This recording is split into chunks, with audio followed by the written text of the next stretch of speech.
গাছে অনেক সবেদা হয়েছে, তার মধ্যে এখানে একটা খুব বড় সবেদা হয়েছে। এইটা কিন্তু তুলে নেব। এই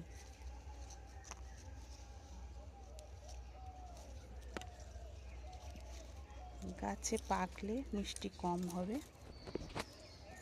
ওই জন্যে গাছ থেকে তুলে নিচ্ছি।